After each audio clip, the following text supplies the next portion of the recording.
Mengirim gadis seperti itu ke sisi Davin untuk memberinya pelajaran, beritahu dia bahwa ada sesuatu yang lebih menakutkan daripada racun di dunia ini, dan itu adalah seorang wanita. Ini benar-benar ide yang sangat bagus. Yang saya butuhkan adalah hasilnya. Kamu dapat menguasai prosesnya, tetapi saya memiliki waktu terbatas dan hanya memberimu 5 hari. Henry tidak perlu mengajari dia bagaimana melakukannya, karena dia sendiri yang harus tahu bagaimana melakukannya. Davin terus berada di kamar untuk mempelajari botol dan kaleng sejak dia masih kecil. Dia sepertinya tidak memiliki keinginan, tetapi sebagai seorang pria, Henry tahu bahwa Davin yakin kamu juga kebutuhan. Tetapi Davin tidak pernah menyentuh seorang wanita. Davin benar-benar tidak bersalah, hanya kubis kecil, Laura harus hati-hati melatihnya. 5 hari terlalu singkat, saya hanya punya 5 hari. Selama kamu berhasil, saya akan segera mengatur operasi transplantasi jantung saudara laki-lakimu, dan saya akan mengirim saudara laki-laki dan perempuanmu keluar dari ibu kota Makassar, untuk belajar di luar negeri dan memberimu kehidupan baru. Laura tidak berbicara, jelas dia sedang memikirkan apakah kesepakatan itu sepadan. Henry tidak bermaksud mendesak tetapi dengan ramah mengingatkan, sekali kamu melewatkan kesempatan ini, itu akan hilang. Jika kamu bernyanyi di bar ini, bahkan jika kamu menjual bisnismu sendiri dan menjual dirimu sendiri, kamu tidak akan bisa mendapatkan harga yang saya tawarkan. Jika Anda ingin mendapatkannya, kamu harus bersedia terlebih dahulu. Kedua tangan Laura yang tergantung di sampingnya terkepal erat. Sekarang pria di depannya adalah seorang kapitalis yang sempurna. Dia telah menetapkan aturan mainnya. Dia adalah bidak catur yang dia pilih. Dia harus mengikuti aturan mainnya.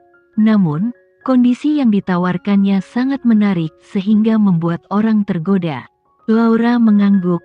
Oke. Henry berkata, kamu bersiaplah. Davin sedang mencari pembantu di sana. Aku akan mengirimmu masuk, dan selanjutnya terserah padamu. Setelah berbicara, Henry pergi. Davin pindah dari Tuan Sunarto. Ada banyak properti di bawah namanya. Sekarang dia tinggal di villa pribadi. Dia memiliki cadangan Formula Prex, yang dia simpan dalam sebuah chip kecil. Hanya dia yang tahu di mana itu disembunyikan.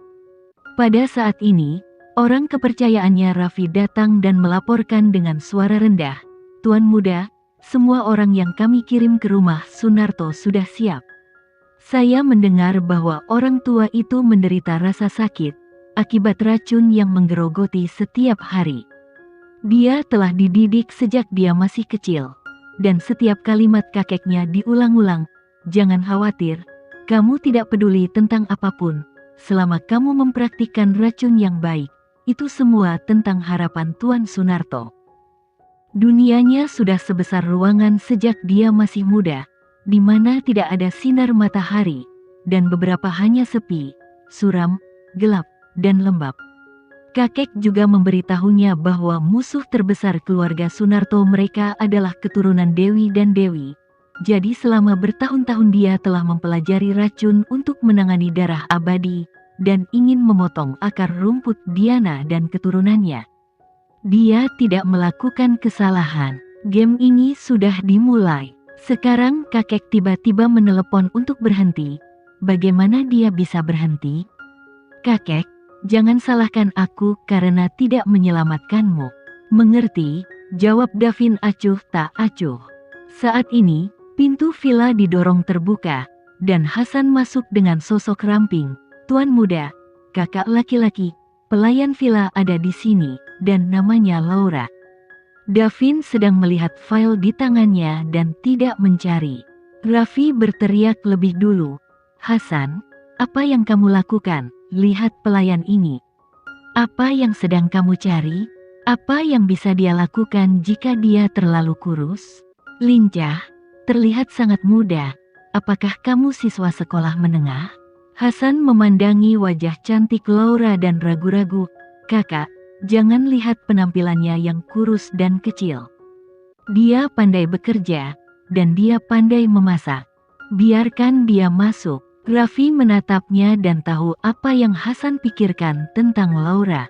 Dia berkata dengan marah, biarkan dia pergi bekerja dulu. Laura melihat pada tubuh Davin. Dia duduk di kursi kantor untuk membaca dokumen tetapi tidak melihatnya. Jelas, dia tidak akan peduli dengan hal-hal sepele seperti itu, dan menyerahkannya kepada orang kepercayaannya Raffi. Laura tidak berkata apa-apa. Dia menyingsingkan lengan bajunya dan mulai bekerja, lalu pergi ke dapur untuk membuat makan malam. Keluarga Herianto bangkrut beberapa tahun yang lalu. Dalam beberapa tahun terakhir, Laura dan adik laki-lakinya bergantung satu sama lain seumur hidup. Dia adalah ibu tiri yang menarik kakaknya. Jadi meskipun masih muda, dia bisa melakukan semua pekerjaan rumah dan memasak hidangan yang enak. Raffi dengan cepat berjalan menghampiri dan menegur Hasan dan berkata, Hasan, apa yang kamu lakukan? Apakah kamu orang-orang keren? Berapa usianya? Begitu kecil kamu ingin mempekerjakannya. Hasan penuh nafsu, terutama saat dia masih muda.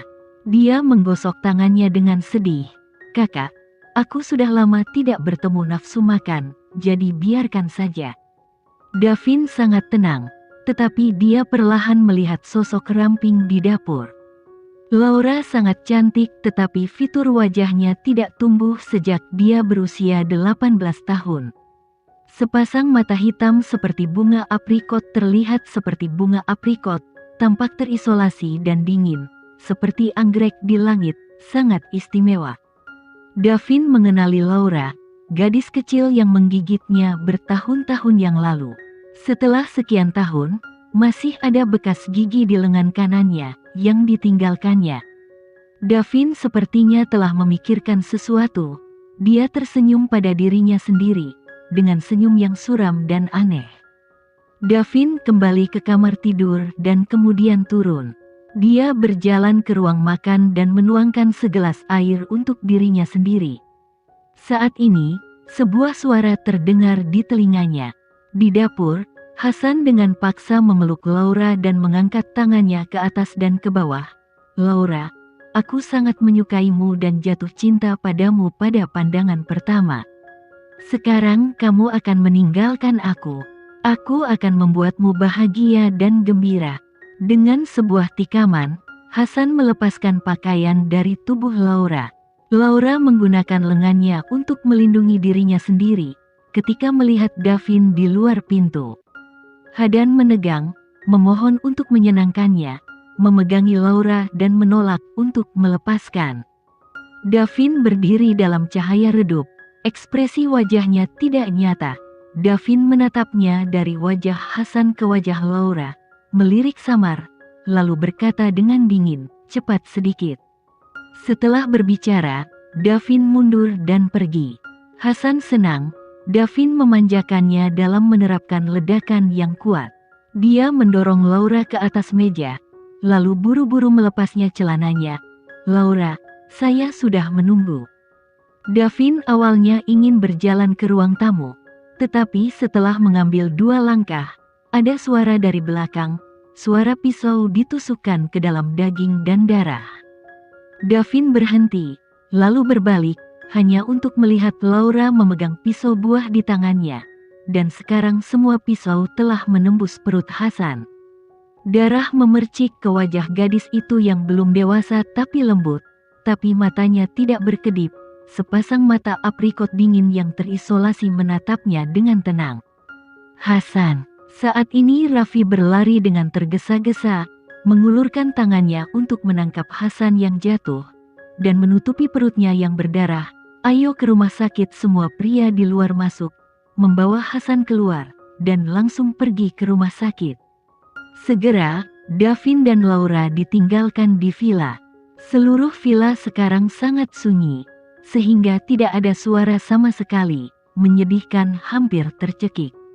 Davin memandang Laura, lalu mengangkat tangannya dan meminum air di cangkir perlahan. Wajah Laura dingin, dan tidak ada gejolak emosi.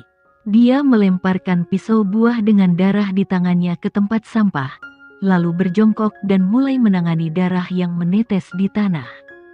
Dia menyeka darah dengan hati-hati dan penuh perhatian, dan segera lantainya menjadi semulus biasanya.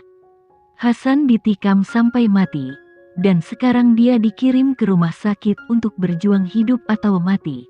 Tetapi keduanya sangat tenang, sangat diam sehingga tidak ada yang terjadi sekarang.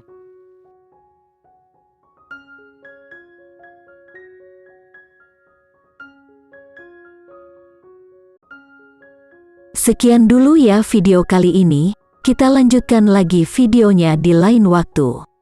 Oh iya, bagaimana menurut kalian? Semoga bisa sedikit menghibur kalian semua. Untuk teman-teman yang baru nonton jangan lupa subscribe ya hehehe. Dan kalau teman-teman ada yang ingin gabung langganan bisa langsung gabung saja untuk dapat fitur yang menarik dan sedikit membantu Mimin. Terima kasih banyak sudah menonton, sampai jumpa lagi, bye bye bye.